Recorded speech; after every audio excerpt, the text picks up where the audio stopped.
കുറച്ച് വാക്കുകളിൽ പോലും ഇങ്ങനെ ഒളിഞ്ഞിരിക്കുന്നത്.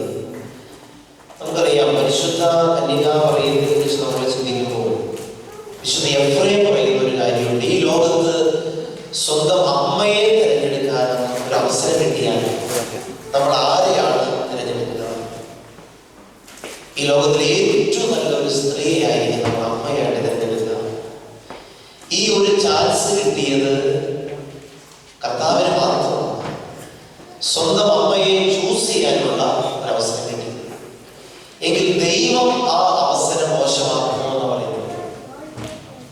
അതുകൊണ്ട് ഈ ലോകത്ത് തനിക്ക് പിറക്കാൻ പറ്റുന്ന ഏറ്റവും നല്ല ഒരു ഹൃദയം, ഒരു കുടുംബം, തിരുകുടുംബത്തിലും മറിയത്തിലും പിതാവായ ദൈവം കണ്ടു എന്നുള്ളതാണ്. അവർക്ക് ഹല്ലേലൂയ. ഈ മറിയത്തിൽ ഈശോ ജന്മമെടുത്ത നിമിഷം മുതൽ നമ്മുടെ ജീവിതത്തിന്റെ വില കൂടി അല്ലേ? നമ്മുടെ ജീവിതത്തിന്റെ, നമ്മുടെ ശരീരത്തിന്റെ, നമ്മളുടെ ചിന്തകളുടെ ഒക്കെ വാല്യം കൂടിയത് മനുഷ്യാവതാരത്തോടു കൂടിയാണ്. ഈശോയ്ക്ക് മുമ്പ് ജീവിച്ചിരുന്ന മനുഷ്യരെക്കാളും ഈശോയുടെ കാലഘട്ടത്തിൽ ജീവിച്ചിരുന്ന മനുഷ്യർക്ക്, ഇപ്പോൾ നമുക്കൊക്കെയാണ് BC-യിൽ ജീവിച്ചിരുന്ന ആളുകളെക്കാളും AD-യിൽ ജീവിച്ചിരിക്കുന്ന ആളുകളുടെ വാല്യം എന്ന് പറഞ്ഞാൽ ദൈവം ഒരു മനുഷ്യ ശരീരത്തിൽ പിറക്കാൻ മനസ്സ് കാണിച്ചപ്പോൾ നമ്മുടെ ശരീരത്തിനും നമ്മുടെ ജീവിതത്തിനും വില കൂടി. അവർക്ക് പറഞ്ഞേ ഹല്ലേലൂയ. എൻ്റെ വീട് ഈ നെടുമ്പാശ്ശേരി എയർപോർട്ടിൻ്റെ അടുത്താണ്. അവിടുന്ന് 10 കിലോമീറ്റർ. ഈ നെടുമ്പാശ്ശേരി എയർപോർട്ടിൽ ഇരുന്ന സ്ഥലം നേരത്തെ പരിചയമുള്ളവർക്ക് അറിയാം. അതൊരു ചതുപ്പ് സ്ഥലമാണ്, ഒരു വിലയില്ലാത്ത സ്ഥലമാണ്. ഈ എയർപോർട്ട് വന്നതോടുകൂടി ആ പ്രദേശത്ത് തീ പിടിച്ച വിലയായി സ്ഥലങ്ങൾക്ക്. അങ്കമാലി, കാലടി, മറ്റൊരു ഭാഗത്തുള്ളവർക്ക് അറിയാം. ഇതറിയാവുന്ന മന്ത്രിമാരൊക്കെ നേരത്തെ തന്നെ സ്ഥലം അവിടെ മേടിച്ചിട്ടുണ്ട്. കാരണം എയർപോർട്ട് വരുമ്പോൾ ഇവിടെ മൊത്തം സ്ഥലം കൂടും എന്നവർ മനസ്സിലായി. എന്ന് പറയുന്നത് പോലെയാണ് ദൈവം മനുഷ്യ ശരീരത്തിൽ ജന്മമെടുക്കാൻ തീരുമാനിച്ചപ്പോൾ മൊത്തം അവിടെ വില കൂടി. ആർക്കാ? മനുഷ്യർക്ക് മൊത്തം നമ്മുടെ വില കൂടി. അവർക്ക് പറ ഹല്ലേലൂയ.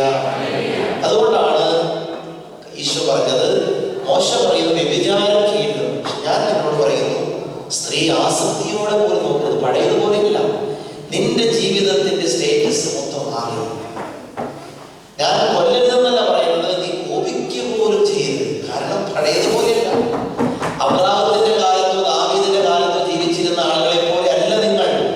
നിങ്ങളുടെ ജീവിതത്തിന് മൊത്തം വില കൂടിയിരിക്കുക. അവർക്ക് പറ ഹല്ലേലൂയ. അപ്പൊ നമ്മൾ ചിന്തിക്കേണ്ട എന്താണ്? ഈ നമ്മൾ നമ്മുടെ കുടുംബത്തിലുള്ളത് കൊണ്ട് നമ്മുടെ കുടുംബത്തിന് വില കൂടും.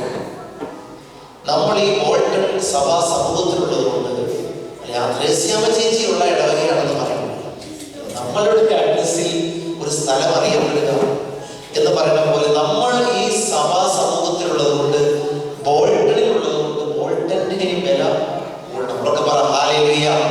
നിങ്ങളൊരു ഹോസ്പിറ്റലിൽ വർക്ക് ചെയ്യുന്നുണ്ട്, ആ ഹോസ്പിറ്റലിന്റെ തന്നെ വില കൂടണം.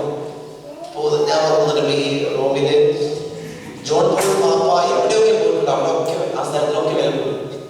ജോൺ പോൾ പാപ്പ ഇരിക്കുന്ന കസേര, ഞങ്ങളൊരു കോൺവെന്റിൽ പോയപ്പോൾ ജോൺ പോൾ പാപ്പയ്ക്ക് വെടിയേറ്റപ്പെട്ടിരുന്ന ഉടുപ്പാണ് വെച്ചിട്ടുണ്ട്. അപ്പൊ ജമലി ഹോസ്പിറ്റലിലാണ് ജോൺ പോൾ പാപ്പ വെടിയേറ്റൊക്കെ കിടന്നത്. ആ ഉടുപ്പ് സൂക്ഷിച്ചിരിക്കുന്ന വടത്തിന് വില കൂടി എന്ന് പറയുന്നത് പോലെ നിങ്ങളുടെ തുണി അലക്കാനുള്ള സ്ഥലത്തിന്റെയും വില കൂടണം. ഹല്ലേലൂയ. നിങ്ങൾ ജോലിക്ക് പോകുന്ന സ്ഥലത്തിന്റെ വില കൂടണം. നിങ്ങൾ പരിചയപ്പെടുന്ന ആളുകൾക്ക് പോലും വില കൂടണം. നിങ്ങൾ സഞ്ചരിക്കുന്ന വാഹനങ്ങൾക്ക് നിങ്ങൾ ഇരിക്കുന്നതുകൊണ്ട് വില കൂടണം. വാഹനത്തിന്റെ എല്ലാ വില നിങ്ങൾ അത് യാത്ര ചെയ്യുന്നതുകൊണ്ട് വില കൂടണം. അവർക്ക് പ്രതി ഹല്ലേലൂയ. അപ്പോൾ മറിയം നമുക്ക് നൽകുന്ന വലിയൊരു പ്രതീക്ഷയും ഒരു ആഹ്വാനം ഇതാണ്. നിങ്ങൾ ഈശോയെ നിങ്ങളുടെ ഹൃദയത്തിൽ ജീവിതത്തിൽ ഞാൻ സ്വീകരിച്ചതുപോലെ സ്വീകരിച്ചാൽ നിങ്ങളുടെ ജീവിതത്തിന് വില കൂടും. അവർക്ക് പറ ഹല്ലേലൂയ. ഹല്ലേലൂയ. യേശുവേ നന്ദി. മറിയം അന്ന് വരെ സ്വർഗമെന്ന് ചിന്തിക്കുമ്പോൾ മുകളിലേക്ക് നോക്കിയിരുന്ന മറിയം കുറച്ച് സ്വർഗമെന്ന് ചിന്തിക്കുമ്പോൾ താഴേക്ക് നോക്കാൻ തുടങ്ങി. അവളുടെ തന്നെ വയറ്റിലേക്ക് നോക്കാൻ തുടങ്ങി. പിന്നെ താഴോട്ട് നോക്കാൻ തുടങ്ങി. എനിക്ക് സ്വർഗം എവിടെ? ജെറുസലേം ദേവാലയത്തെക്കാൾ വലിയ ദേവാലയമായിട്ട് മറിയം മാറുകയാണ്. അവർക്ക് പറയാമോ ഹല്ലേലൂയ.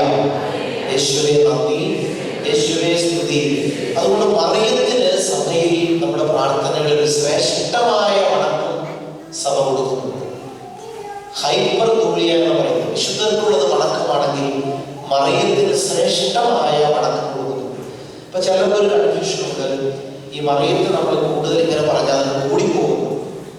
ഞാൻ അടുത്തൊരു ഇത് വായിച്ചപ്പോൾ എനിക്ക് മനസ്സിലായ കാര്യം ഇങ്ങനെയാണ്. അതായത് ഒരിക്കലും ഈശോ മറിയത്തെ വാഴ്ത്തിയ അത്രയൊന്നും നമുക്ക് വാഴ്ത്താൻ പറ്റില്ല.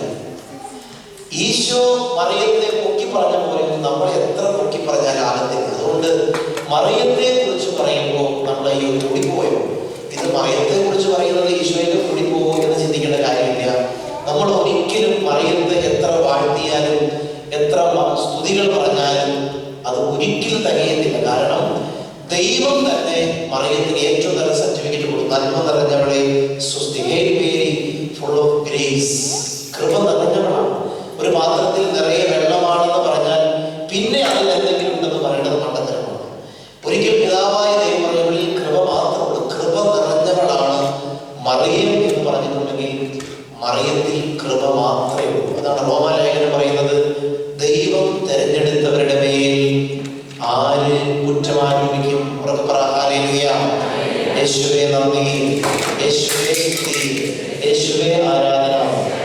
നമ്മൾ കാണുന്നുണ്ടല്ലോ, കാനായിലെ വിവാഹ വിരുന്നെടുത്തിട്ട് ചില പ്രൊട്ടസ്റ്റന്റ് സഹോദരങ്ങൾ പറയും ഈശോ മറിയത്തെ സ്ത്രീയെ എന്ന് വിളിച്ചു, അതുകൊണ്ട് മറിയത്തിന് വലിയ കാര്യമായ സ്ത്രീയെ വിളിച്ച് തന്നെ താഴ്ത്തി, അതുകൊണ്ട് മറിയം മൊട്ടത്തോടാണ്, മറിയത്തിന് അങ്ങനെ വലിയൊരു സ്ഥാനം കൊടുക്കേണ്ട കാര്യമില്ല.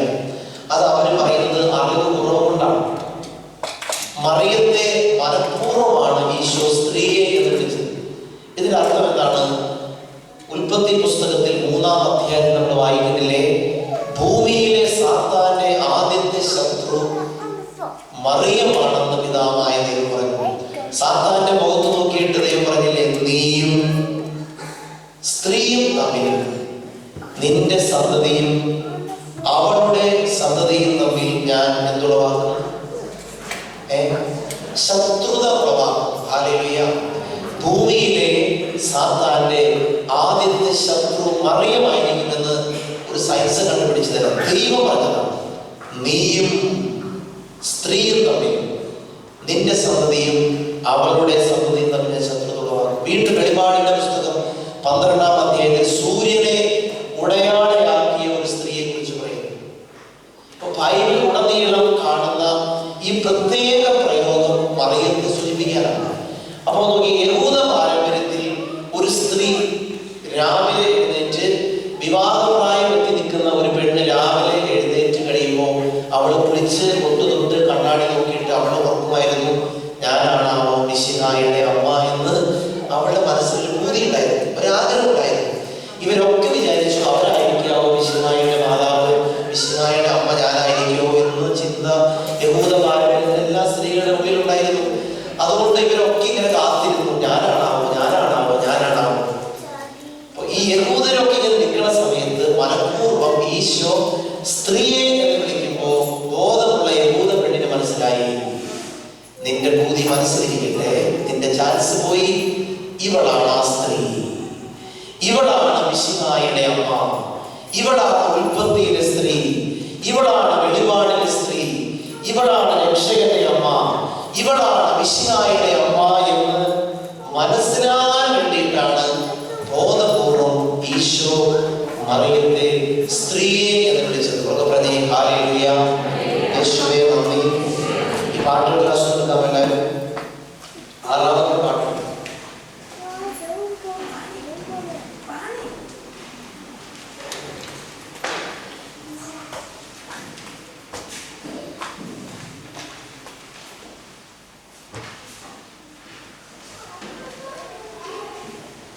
അതിന്റെ ആദ്യത്തെ സ്റ്റാൻസ് നമുക്ക് നോക്കാം.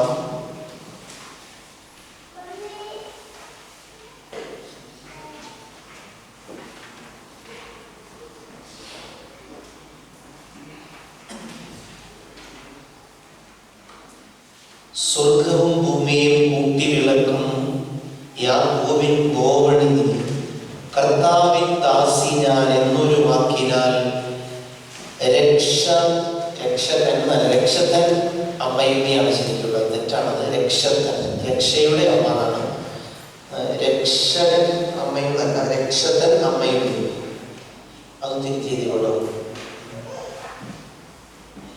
സ്വർഗവും ഭൂമിയും കൂട്ടി വിളക്കും യാക്കോബിൻ ഗോവണി നീ, കർത്താവിൻ ദാസി ഞാൻ എന്നൊരു വാക്കിനാൽ രക്ഷകൻ അമ്മയും നീ. യാക്കോബ് കണ്ട സ്വപ്നം നമുക്കറിയാം. കല്ല് തലയിണയാക്കി കിടന്നുറങ്ങിയപ്പോൾ യാക്കോബ് സ്വപ്നം കണ്ടു. ആകാശത്തെയും ഭൂമിയെയും തമ്മിൽ ബന്ധിപ്പിക്കുന്ന ഗോവണി ദൈവ